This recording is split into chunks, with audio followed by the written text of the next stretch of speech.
Assalamualaikum warahmatullahi wabarakatuh. Sampurasun mugia rahayu sagung dumadi saung dama seru alam. Apa kabar semuanya?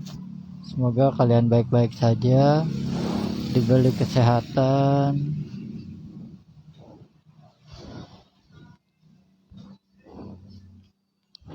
Alhamdulillah. Maaf, saya udah lama nggak live streaming lagi.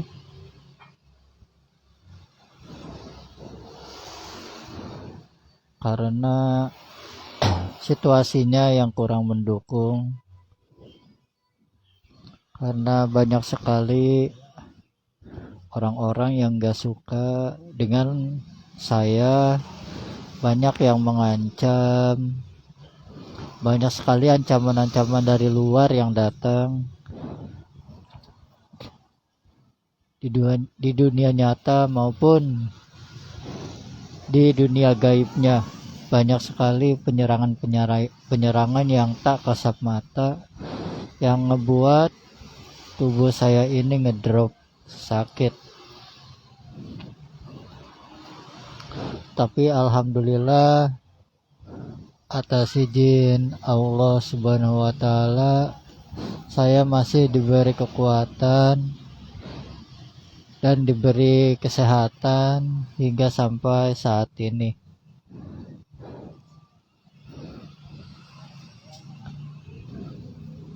Terima kasih buat sahabat dan teman-teman kalian yang masih mau berkomentar dan masih mau bergabung dengan akun Facebook saya ini. Terima kasih banyak.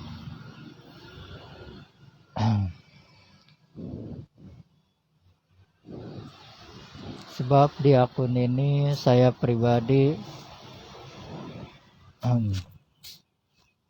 hanya berbagi informasi, berbagi ilmu pengetahuan, berbagi pesan-pesan semesta supaya kita bisa lebih waspada dan berhati-hati lagi untuk kedepannya, agar kita tidak sembarangan dalam menjalankan kehidupan kita sehari-hari.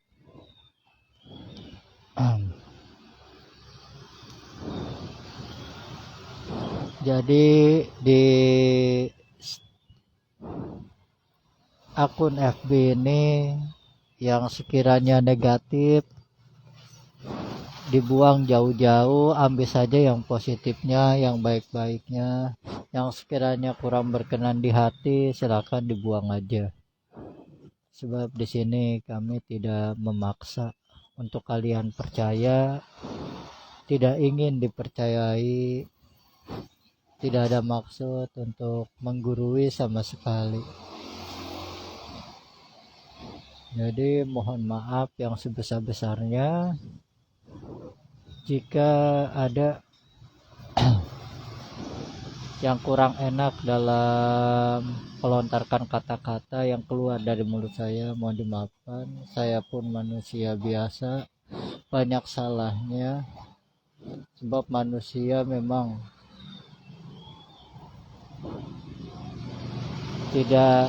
memang makhluk yang sempurna, tapi di sisi kesempurnaannya pasti ada banyak sekali melakukan kesalahan dalam kehidupannya.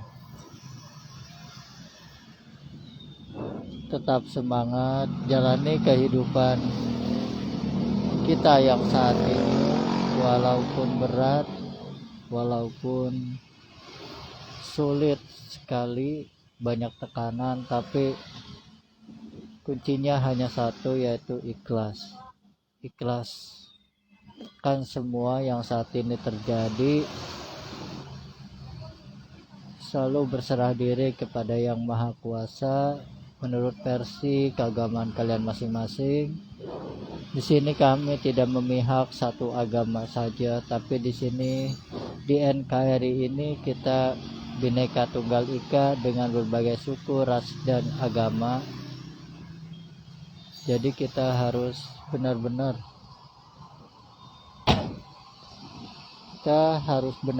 bisa menyesuaikan diri kita di dalam kondisi yang banyak kekacauan dan huru-hara saat ini. Kekacauan dan huru-hara ini bukan hanya di Nusantara ini saja, tapi di seluruh dunia saat ini mengalami yang namanya kekacauan dan huru-hara. Seleksi nyawa sudah dimulai dari tahun 2019 kemarin. Seleksi nyawa sudah dimulai sampai saat ini.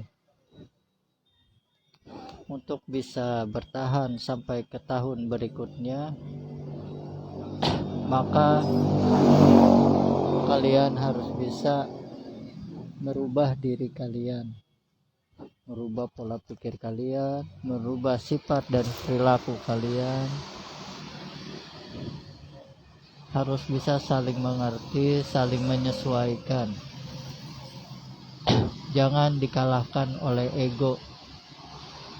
Kalian tidak boleh egois, tidak boleh merasa diri kalian paling benar, paling pintar, dan liniui. Jauhkan sifat-sifat seperti itu di dalam benak hati dan pikiran kalian. Mari kita jadi manusia yang baru. Mari kita hidup menjadi manusia yang paling tidak baik untuk diri sendiri terlebih dahulu. Setelah itu baru intinya kembali kepada diri kita sendiri, perbaiki diri kita. Bagaimana caranya supaya kita ini bisa lebih baik dan lebih baik. Jangan terlalu banyak menilai orang lain, jangan terlalu banyak kalian melihat atau menilai orang lain seperti apa. Berkaca dirilah, lihatlah diri sendiri, berkaca diri sendiri. Apa diri kita ini sudah baik, apa diri kita ini sudah benar.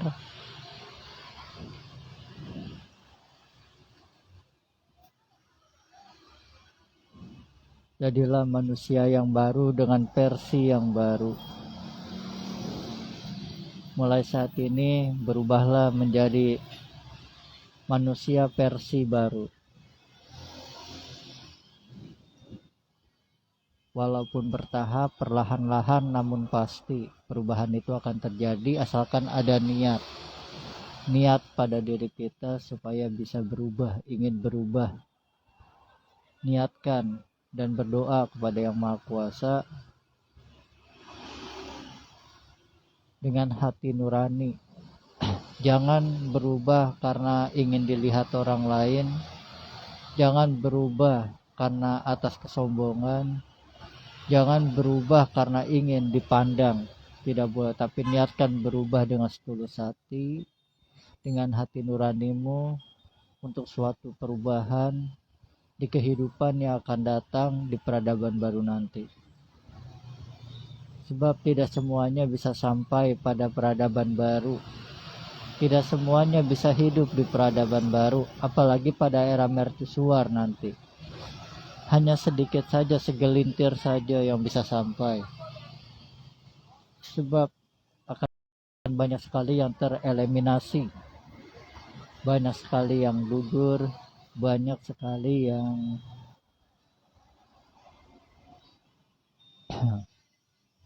tidak lulus dari seleksi alam ini atau seleksi nyawa ini.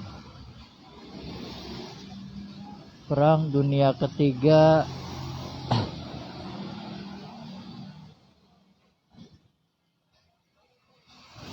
nampaknya sudah tidak akan lama lagi.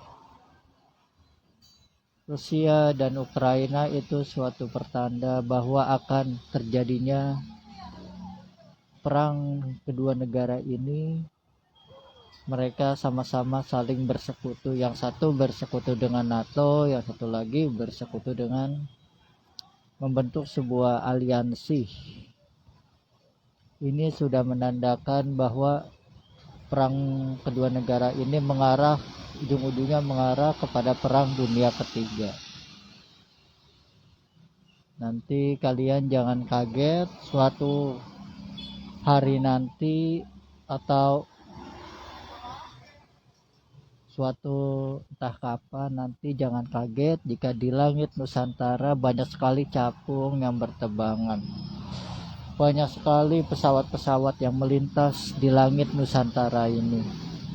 Kalian jangan kaget, nanti akan banyak sekali pesawat-pesawat dari luar negeri yang berterbangan di langit Nusantara. Dan jangan kaget juga nanti kalau Nusantara ini terkena rudal, terkena serangan bom dan sebagainya yang nyasar ke sini. Banyak sekali rudal-rudal yang nyasar ke negara ini ketika perang dunia ketiga itu terjadi. Jangan kaget. Mau tidak mau, pada akhirnya NKRI pun akan ikut dalam perang dunia ketiga. Sebab kenapa? Walaupun tidak ikut berperang, tapi kena keserang juga. Ya mau gak mau ya ikut perang juga dalam dunia ketiga nantinya. Kita saat ini berbicara ke depannya, bukan berbicara yang saat ini. Namun perang kedua negara Rusia dan Ukraina ini mengarah kepada perang dunia ketiga. Sebab mereka mengumpulkan pasukan, membentuk suatu aliansi untuk saling serang dan berperang, saling menghancurkan. Dampaknya sangat besar sekali bagi dunia, bagi perekonomian, dampaknya sangat besar sekali ke depannya. Kita akan bersiap-siap kekurangan bahan pangan, harga akan naik melonjak, karena itu memang pengaruhnya. Rakyat akan semakin tertekan, dunia kacau balau, kacau dan huru-hara akan merata di seluruh dunia.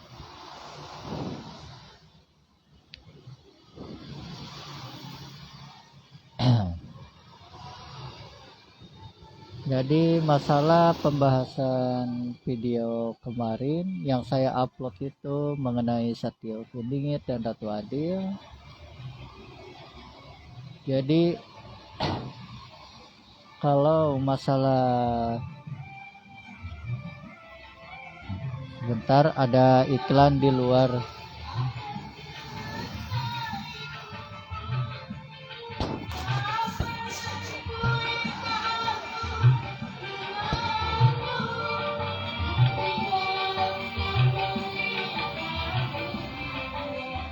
Baik, kita lanjutkan lagi pembahasannya. Jadi mengenai Imam Al-Mahdi itu, dia keturunan dari bangsa Arab dan dia orang Arab asli, bukan orang Nusantara. Jadi yang dimaksud pembahasan kemarin itu, yang dibilang Al-Mahdi ada kelahiran dari Pajajaran, Jawa Barat itu, sifatnya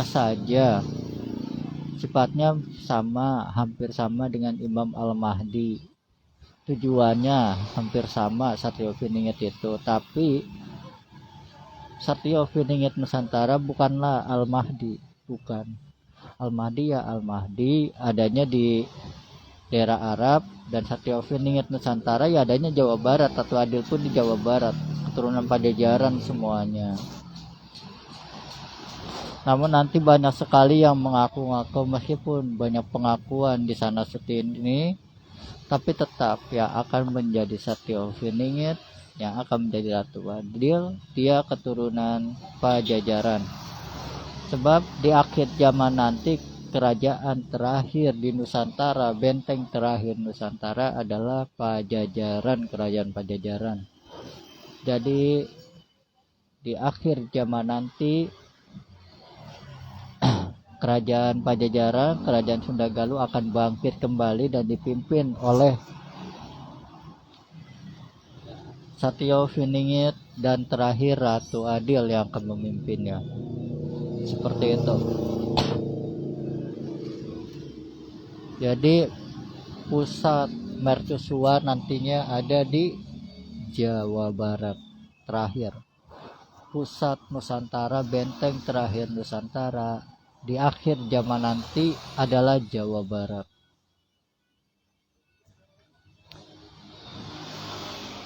Jadi kerajaan Pajajaran nanti akan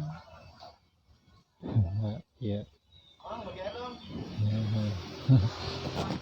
Jadi nanti kerajaan Sunda Galuh Pajajaran nanti akan bergabung menjadi pasukan Al-Mahdi. Jadi Pajajaran Anyar itu kerajaan Pajajaran Anyar Sunda Galuh terakhir di akhir zaman nanti adalah kerajaan Islam yang kelak nanti akan bergabung menjadi pasukan Imam Al-Mahdi. Nanti pun, tapi bukan agama Islam saja yang bergabung, dan bergabung menjadi ke kerajaan Pajajaran. Jadi bukan dari umat Islam aja nanti yang bergabung, seluruh agama pun akan bersatu nanti di Pajajaran dan bergabung menjadi pasukan Al-Mahdi terakhirnya akan menjadi pasukan Al-Mahdi Pajajaran Anyar itu. Prosesnya saat ini sedang berlangsung prosesnya.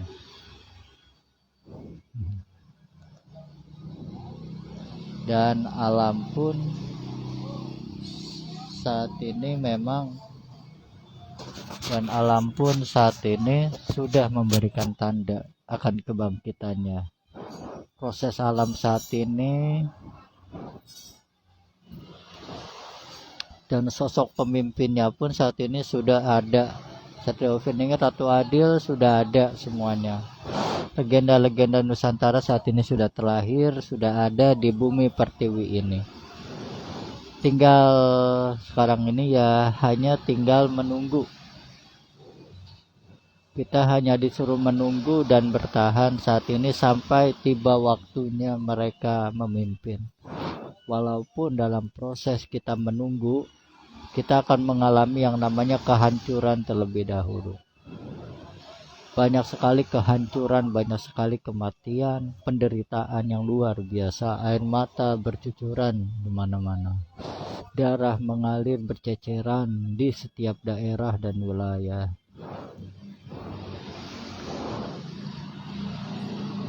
Intinya kita harus sabar saat ini dan menghadapi proses alam, hukum alam yang saat ini sedang terjadi. Kita harus ikhlas menerima segala cobaan, ujian yang saat ini kita hadapi. Sebab ini semua, proses ini semua mengarah ke sana. Sedang mengarah prosesnya ke sana. Sebab tidak semuanya bisa sampai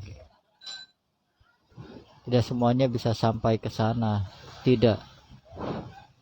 Hanya orang-orang tertentu saja yang akan hidup pada era mercusuar dunia dan bergabung menjadi pasukan Imam Al-Mahdi. Sebab Pajajaran Anyar nanti akan menjadi pasukan Imam Al-Mahdi nantinya. Jadi Imam Al-Mahdi adanya dia dari bangsa Arab, bukan dari Nusantara. Namun Satrio Beringit memiliki sifat dan karakter seperti Imam Al-Mahdi, tujuannya pun sama. Ratu Adil pun sama, tujuannya sama seperti itu. Sebab ada raja, ada ratu, ada laki-laki, ada wanita. Yang akan memimpin rajanya dulu Satrio Beringit. Lalu setelah Satrio Beringit, Imam Al-Mahdi pun muncul nanti, lalu disusul Ratu Adil dan Nabi Isa alaihi salam. Waktunya pun sekitar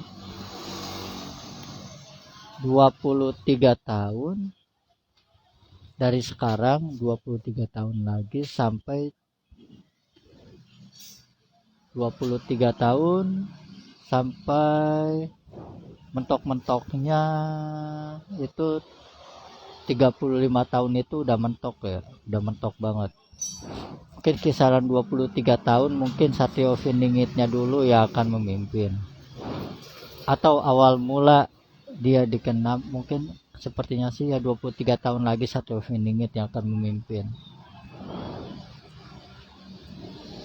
Setelah itu baru muncullah yang namanya Imam Al-Mahdi pun mungkin akan ikut memimpin di sana di daerah Arab nantinya.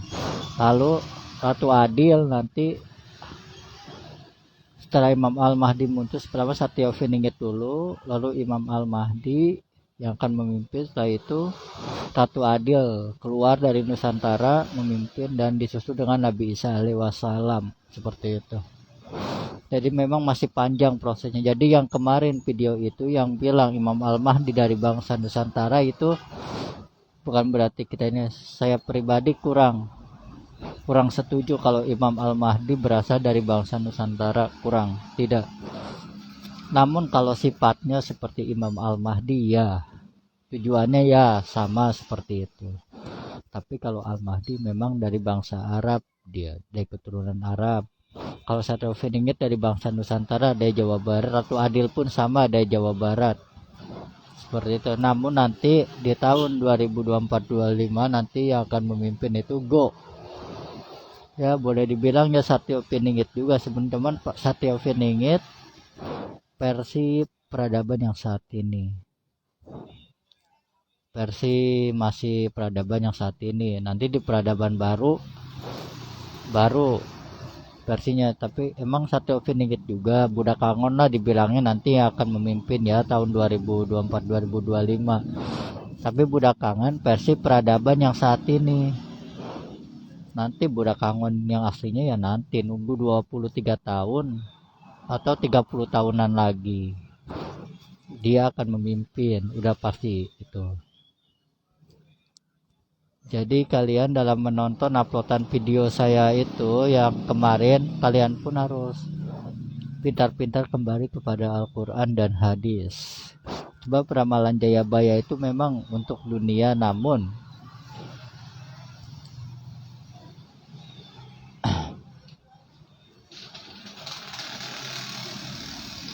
yang jelas seperti itu aja. Jongko Joyoboyo itu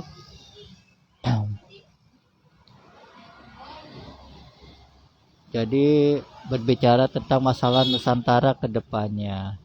Sebab nanti yang akan memimpin dunia itu ya dari bangsa Nusantara. Sebab Imam Al-Mahdi itu pemimpin umat Islam di seluruh dunia. Dan Satya Wingit dan Ratu Adil itu pemimpin dunia. Jadi Al-Mahdi dan Satya Wingitnya Nusantara itu berbeda, enggak sama, beda. Al-Mahdi ya dari bangsa Arab, sedangkan Satya Wingit dari bangsa Nusantara, dari Jawa Barat. Ratu Adil pun sama dari Jawa Barat. Dia keturunan Pajajaran dia. Tapi nanti yang versi peradaban yang saat ini dia akan memimpin di tahun setelah Pak Jokowi nanti Buddha Kangon. Namun Buddha Kangon peradaban yang saat ini. Nanti ada lagi Buddha Kangon di peradaban zaman lagi, tapi saat ini kita sudah berada di penghujung zaman.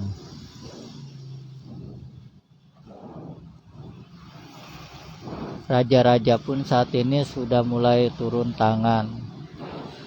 Mereka sudah memasuki wadah-wadahnya, sudah mereka namun bergeraknya, namun belum bisa bergerak secara, belum bisa sebab Megatrust itu belum terjadi. Mereka baru bisa bergerak setelah Megatrust itu terjadi. Sebelum Megatrust dan tsunami itu terjadi, mereka tidak akan bisa bergerak, mereka masih ngunci. Karena emang waktunya setelah itu terjadi, baru prosesnya dimulai, perjuangannya dimulai.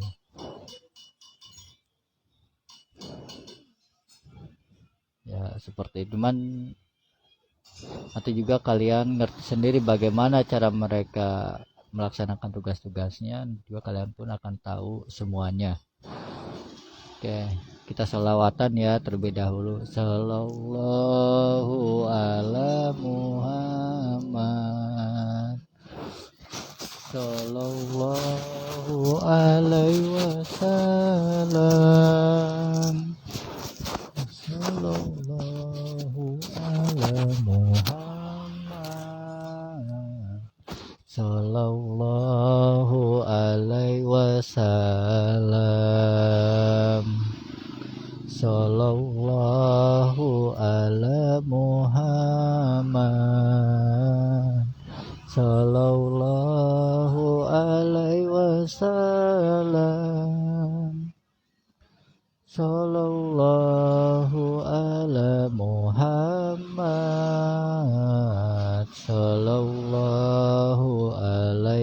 wasallam. Sallallahu ala Muhammad.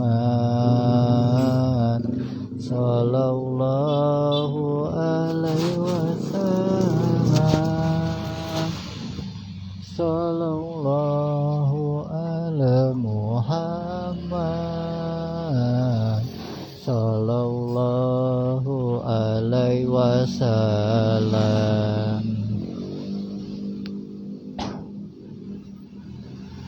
Baik, kita lanjut. Mungkin dalam live streaming ini saya tidak bisa panjang lebar dalam karena memang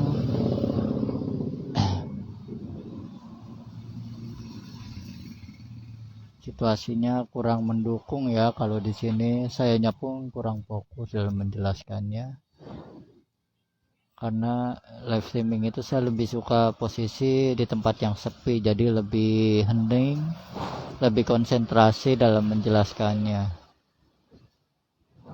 Oke.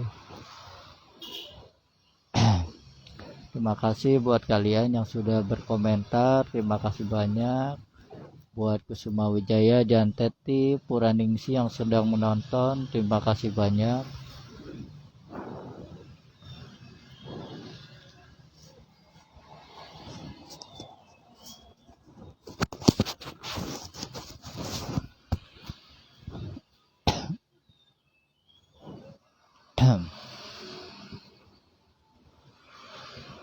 Saat ini para spiritualis utama kejawen saat ini sudah mulai bersatu dan sudah mulai membentuk suatu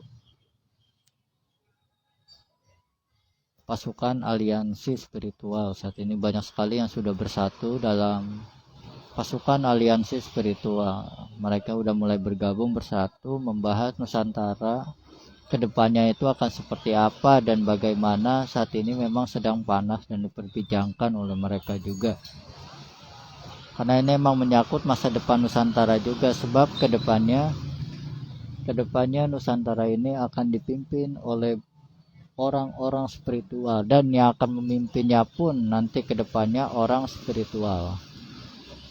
Jadi Satrio Viningit dan Ratu Adil, Raja dan Ratu pemimpin Nusantara di akhir zaman nanti, di peradaban baru nanti, pada era mercusuar dunia nanti, orang-orang spiritual. Mereka memiliki kemampuan supernatural tingkat dewa. Jadi kemampuan itu supernatural tingkat dewa. Ajining rasa, ajining batin, ajining puasa. Ilmu rasa, ilmu pikir, ilmu batin. Mereka kuat sekali. Spiritualnya mantap. Udah tajam benar-benar pandangannya. Jadi nggak bisa main-main lagi. Kalau mereka sudah pemimpin bangsa asing pun tidak bisa berkutik ketika dipimpin oleh Satrio Viningit dan Ratu Adil nantinya. Nusantara sudah benar-benar menjadi bangsa yang hebat, bangsa yang kuat, bangsa yang maju, bangsa yang mandiri, pemimpin seluruh negara di dunia nantinya, akan menjadi pusatnya dunia ke depannya.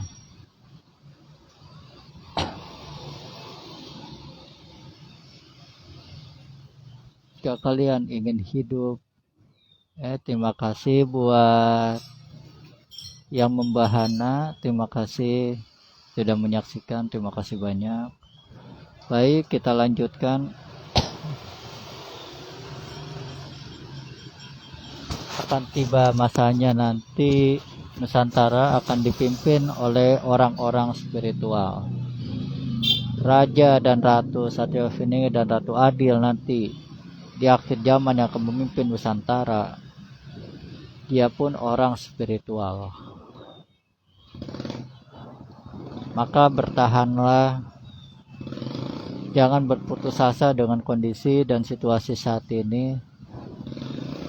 Siapkan mental, tekad kalian kuatkan, mental kalian kuatkan untuk menghadapi kehidupan yang akan datang. Perang Ukraina dan Rusia itu mengarah kepada perang dunia ketiga ke depannya. Saat ini kedua negara ini sudah membentuk pasukan aliansi. pasukan aliansi yang mereka buat ini akan memicu perang dunia ketiga nanti ke depannya. Seperti itu. Saat ini kita sedang tidak membahas perang Malhama Al-Kubro, tapi kita sedang membahas perang dunia ketiga Armageddon, perang nuklir. Malhama Al-Kubro nanti 35 tahun lagi, mungkin 40 tahunan lagi. Malhama Al-Kubro. Tapi saat ini yang kita bahas perang dunia ketiga, perang Armageddon ini adalah perang nuklir. Saat ini kita sedang mengarah kepada perang nuklir. Perang di mana yang akan memicu kehancuran teknologi, kehancuran seluruh peradaban yang saat ini kita jalani. Perang itu perang yang akan menghancurkan segalanya, semuanya. Persenjataan hancur, semuanya dihancurkan, perang nuklir. Tapi di perang Malhama Al-Kubro